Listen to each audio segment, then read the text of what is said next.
另外一个国际上的消息，这是6月份发动兵变不成的俄罗斯瓦格纳集团的头人普里戈金，风声伊昨昏伫一架俄罗斯社会机的意外当中过身，已经死亡。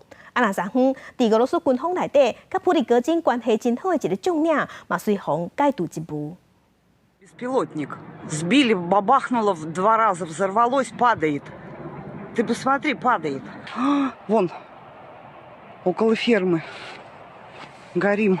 俄罗斯民航局指3表示，机顶所乘客全部罹难，包含62岁瓦格纳集团领袖普里戈金。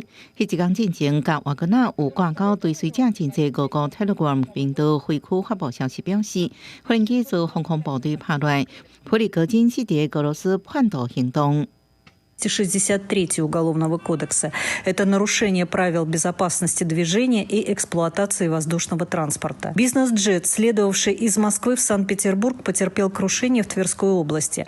查出所引用官员的讲法，这苏联无人机有3机组员7个乘客，为莫斯科飞去圣彼得堡，伫首都莫斯科北边100多公里的所在落落去。迄一天，甲普里戈金关系密切的俄罗斯高级将领苏洛维金遭到解除职务，兵变了后，苏洛维金都无公开出来。就伫这时阵，俄罗斯总统普京参加一场授奖仪式，颁发奖奖予乌克兰战争有功劳的士兵。Do you believe?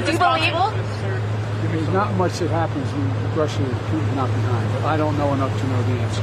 6月23日，普里戈金发动兵变，苏洛维金事先知情，兵变失败了后，迄时阵普京表示，互人背后插一刀。美国中央情报局长伯恩斯评论，或许是普京真假意的脸盘。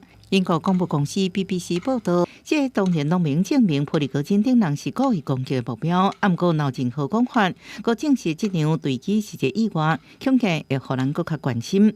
公司新闻黄文玲报道。